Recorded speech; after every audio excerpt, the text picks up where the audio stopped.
Tonight on CFTK-TV, the Canadian flag turns 60 years of age, airlines are seeing decline of flights into the U.S., and Pierre Poilievre has one of his more notable rallies.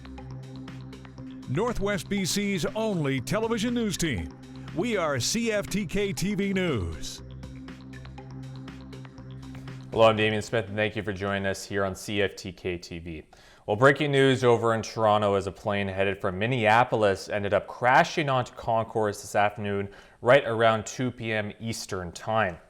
Now, here's what the plane looked like after the crash. As you can see, flipped over the tarmac. At this moment, there are no official casualties. However, there are 3 people with critical injuries, as well as a, quote, pediatric patient that is being sent to sick kids. In total, 15 people were affected, with a few of the others sustaining mild to moderate injuries. And in total, about 80 passengers were on board. Now, in local news, we'll start tonight on a story about the death of a man in Vanderhoof that happened back in January that is now being considered a homicide, as Mounties are asking for help in identifying a person who might be able to help the investigation. The RCMP said that officers responded to a residence on January 14th after receiving a call for a well-being check. A 65-year-old man named Gordon Sims was found dead in the process. Police say that they are now looking to speak to a person who was seen in the surveillance images on screen, who the police think has some information that is related to the case. And those who know where the person might be located or any other information that can lead to the case being solved are asked to call the Vanderhoof RCMP at 250-567-2222. Now, staying out in the Bulkley Valley, Burns Lake will also be seeing a closure in their emergency room in the middle of an interruption in the staffing shortages. And the stoppage started at 8 a.m. this morning up until 8 a.m. on Tuesday morning. If you happen to have an emergency, Northern Health urges you to call 911 or to call a family or nurse practitioner for an appointment. And the Dawson Creek RCMP are seeking out the identity of a man who is believed to have stolen at about $200 worth of items from a local Walmart and had a surveillance picture of him taken while he was allegedly in the act. Now, the theft was reported to the police back on February 2nd at around 8 p.m. with the Walmart that was stolen from being located on the 600 block of Highway 2. The shoplifter's description is that of a man that is somewhere between 40 to 50 years old, measuring in at about 5'7". He was wearing a blue jacket. Anyone who has useful information that could lead to the discovery of the man's whereabouts can call the Dawson Creek RCMP at 250-784-3700. Now, at the end of last week, an annual event was held as a way to pay tribute to the many lives that have been lost in BC in a manner that has been far too common for many families. And Cale Maslin from CFTK-TV has the story. This past Friday saw the Tears to Hope Society hold their annual memorial march in order to make sure these stories of the many missing and murdered Indigenous women, girls, LGBTQ+, and Two-Spirit people in BC are not forgotten. The march took place in Terrace in the late morning/early afternoon and saw the over 50 or so participants make their way from the local RCMP building to the Terrace Sportsplex, where a post-walk meal was available for everyone as well. Terrace Mayor Sean Buitosh attended, as did Skeena Bulkley Valley MP Taylor Backrack, who later spoke on what he thinks should be focused on in order to help prevent these cases from happening and to ensure that they don't end in complete tragedy if they do.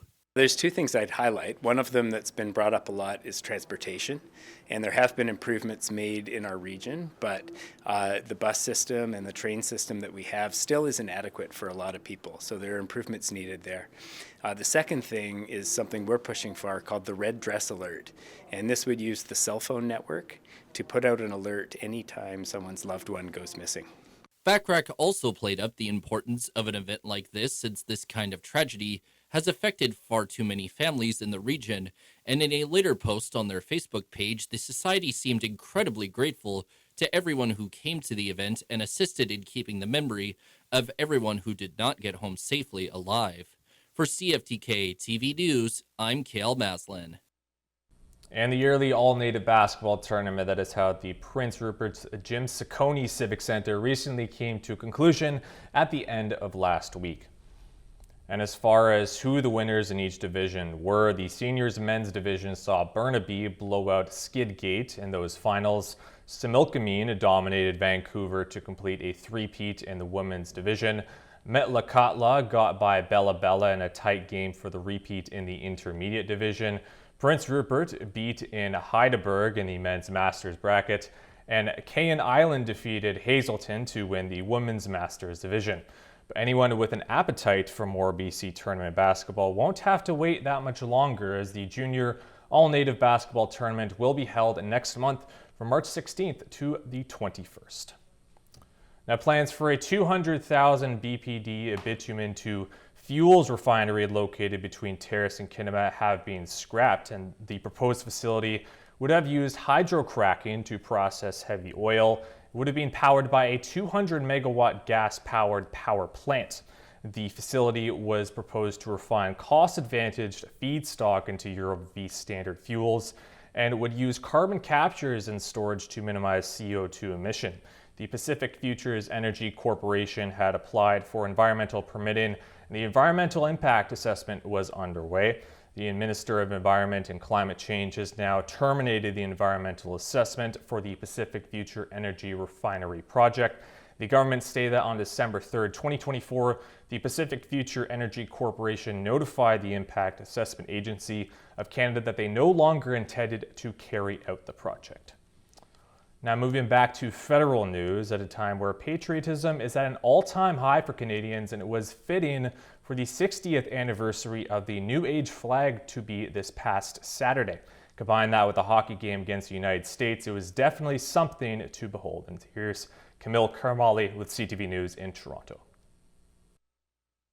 Go get it, go! Seems quite fitting that on Flag Day of all days, Canada takes on the U.S. in international hockey for the first time in nearly a decade. Well, you know, it means a lot, you know, to put this jersey on. It's the NHL's Four Nations face-off, but unlike this inaugural tournament, Flag Day has a much more storied history, this year celebrating the 60th anniversary of the maple leaf becoming Canada's symbol. It was a proud moment and a proud debate, I would argue, in our national evolution. Right after Confederation, Canada used the UK's Royal Union flag. Then in the 1870s, the red ensign was used unofficially.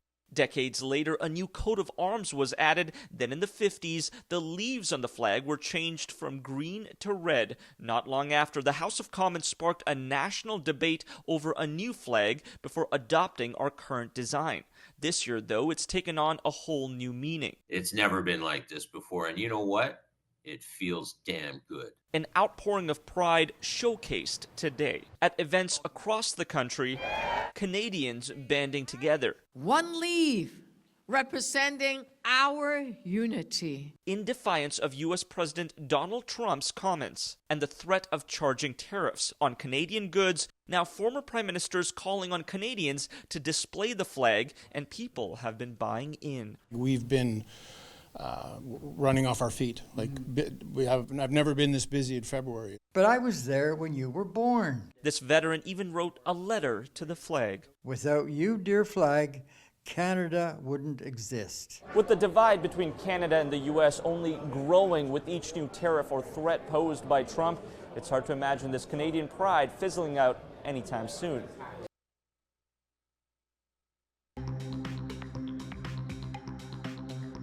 Coming up next, airlines are seeing a big drop in Canadians traveling to the U.S.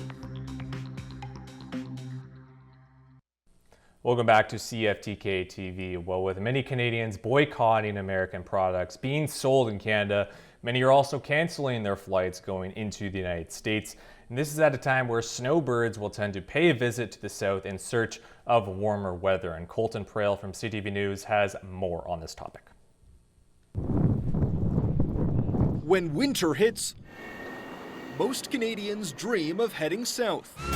But under Donald Trump's looming tariff threats, more people are choosing to spend their money elsewhere, boycotting American destinations. We usually like to go for every 2 years, but now with everything that's going on, it's like it it's making me having second thoughts. Rather than heading to Disney World in January or taking a planned 2-week excursion across the northern states this summer, Mathieu Leblanc is planning to visit Disneyland in Paris this fall. And he's not alone in turning his back on American destinations. Airlines across the country say travelers are canceling flights and changing winter travel plans. What we have seen, though, since the tariff announcements, that our sales from Canada into the US have actually dropped very significantly. WestJet says travel to the US dropped 25% in 2 weeks, while Air Canada is reducing the amount of flights to American leisure destinations beginning in March in anticipation of a drop. Meanwhile, some U.S. businesses are already feeling the pressure. We immediately heard from some of our tour operators who sell travel into the U.S. and they bring Canadians to the U.S. that they had immediate drop-off. One of our tour operators reported 30% in cancellations, like almost immediately. The United States Travel Association says even a 10% drop in Canadian tourism could cost U.S. businesses over $2 billion. But for Canadians like Leblanc, that's exactly the point. If tourism to U.S. continues to drop, it's going to show that their words and their actions towards us is going to have a much bigger action than Trump or the Republicans expected. It's not just air travel that's seeing changes. For the first time since the pandemic, January saw a year-over-year drop in the number of Canadians driving back into the country from the United States. And now we take a look at your local weather forecast for tonight and for the week ahead. The North Coast should have clear conditions, becoming partially cloudy overnight with winds light except from the northeast at 60 kilometers per hour near the valleys and inlets overnight. The low should be 0 degrees. In Terrace and Kitimat, it should be clear and becoming partially cloudy overnight as well. Winds should be coming from the north at 20 kilometers per hour, increasing to 40 at times. The low should be -7 with a wind chill of -7 in the evening and -15 overnight. And the Bulkley Valley should have a few clouds with winds up to 15 kilometers per hour and a low of -18. The wind chill will be -13 in the evening as well. On to your weekly weather forecast. The North Coast should see some sun tomorrow with rain for the foreseeable future. Right after that, the high will be 8 degrees 3 times this week, and the low will be 2 degrees on Tuesday night. Terrace and Kitimat will go back and forth with snow and rain, except from Tuesday night up until Wednesday night, where it should be just snow for the time being. The high will be 5 degrees on Saturday, and the low will be -3 on Tuesday night. Finally, the Bulkley Valley should have a similar pattern with a sunny day tomorrow, followed by mostly snow for the rest of the week. There is a chance of rain, however, going into next weekend, and the high will be 4 degrees on Saturday, while the low will be -8 on Tuesday night. And now we take a look at your Northwest Roadside Report. For additional updates, make sure to check out drivebc.ca. On Highway 16, there are slippery sections from Prince Rupert to Doreen, compact snow from Doreen to Walcott, and slippery sections from Telkwa to Sheraton. Highway 37 has slippery sections from Terrace to Kitimat, compact snow from Kitwanga to the Yukon border. Highway 37A from 11 p.m. tonight to 3 a.m. tomorrow, there is a road closure with no detour available and slippery sections throughout. Highway 118 has compact snow. The Nishka Highway has slippery sections, and Telegraph Creek Road has compact snow. And these are what the cameras were looking like from around the Northwest.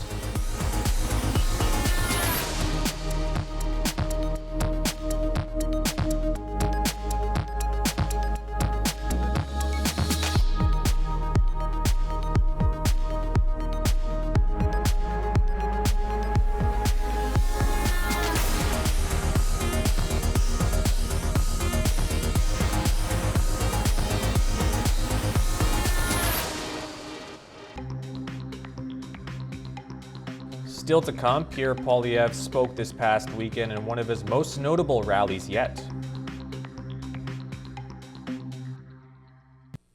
Hello again. Well, since U.S. President Donald Trump took office last month, consumers on this side of the border have been told over and over again to support local. Politicians have been emphasizing those small stores, including places like cafes and restaurants. But what about those big name brands, and where will they fit in now and going forward? CTV's Garrett Berry has the rest. The lunchtime rush isn't all that big during a February cold snap in St. John's. More prep than pressure in this kitchen. Winter is always a tough time for restaurants, but something shifted in the past few weeks.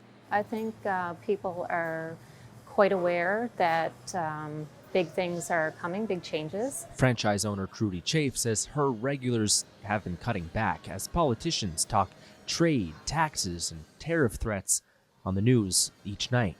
For her, it couldn't come at a worse time. It's our months where our expenses are at an all-time high with, things like snow clearing and our heating costs. And in some ways, she's on the outside looking in on government campaigns, urging customers to shop local. Her restaurant is a Canadian franchise with other locations in Alberta, Manitoba, and Ontario. Chafe says that's often overlooked. Clear up that misconception that we are corporately owned and we have this huge pot of money backing us because we are independent. Lobby Group Restaurants Canada says the industry is split, roughly 50-50 between independent restaurants and chain brand names.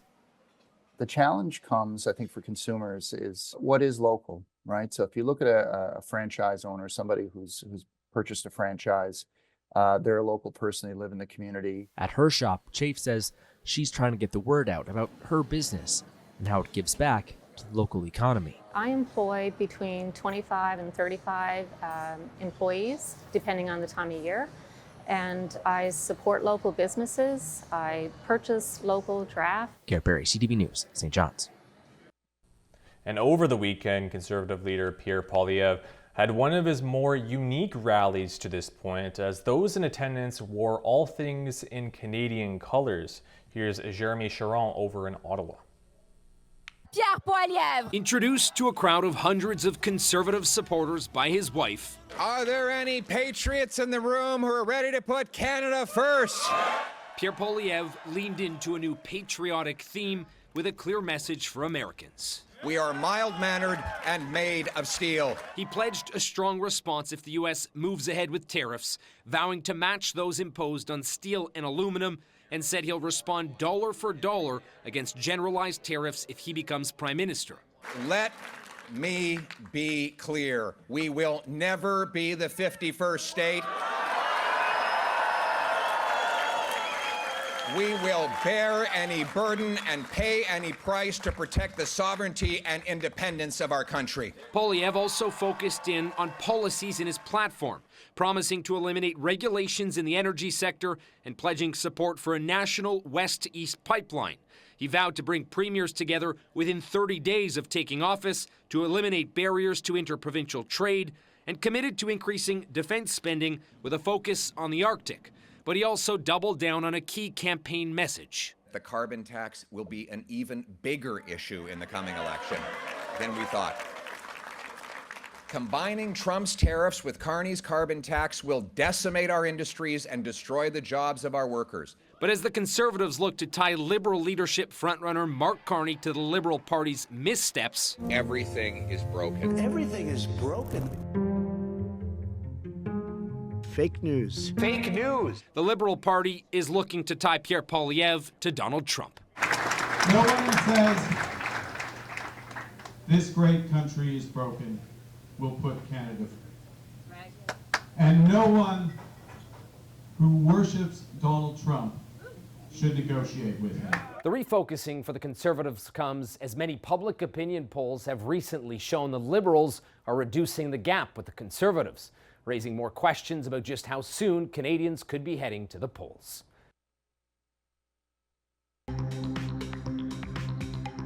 Still ahead, why Ukrainian Canadians are worried about Trump's negotiations with Russia. Welcome back to our final segment. Well, with President Trump willing to work with Russian leader Vladimir Putin to put an end to the Russia and Ukraine war, Ukrainian Canadians are still skeptical of the outcome that may be. And over in Winnipeg, where they have deep roots in the Ukrainian community, Alex Karpa interviewed those that are concerned. We are certainly worried about our family and what the next few months may hold. Ukrainian Canadian Nick Kravets has family living in the war-torn country. We talk almost daily with our relatives in Ukraine. They are very worried. That's what the mood in Ukraine is like. And I think the sort of prevailing sort of narrative in Ukraine is that this is unacceptable.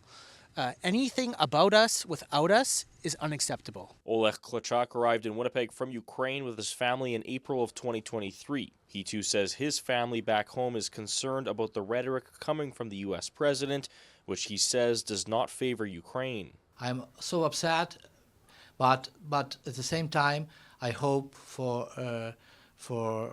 our peace. I hope for help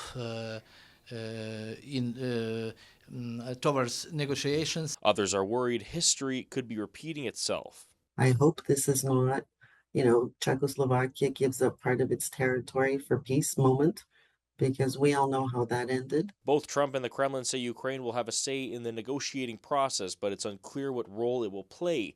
The Ukrainian president told U.S. Vice President J.D. Vance Friday that his country wants security guarantees before any talks to end the war, and would only agree to meet in person with Putin after a common plan is negotiated with the U.S. Alex Karpa, CTV News. And though it may be 7 years away, time is not really a priority for astronomers, as they now have their eyes on an asteroid that is about 90 meters high that is on its way to Earth. And here's John Venevali-Rao with our final story of the day.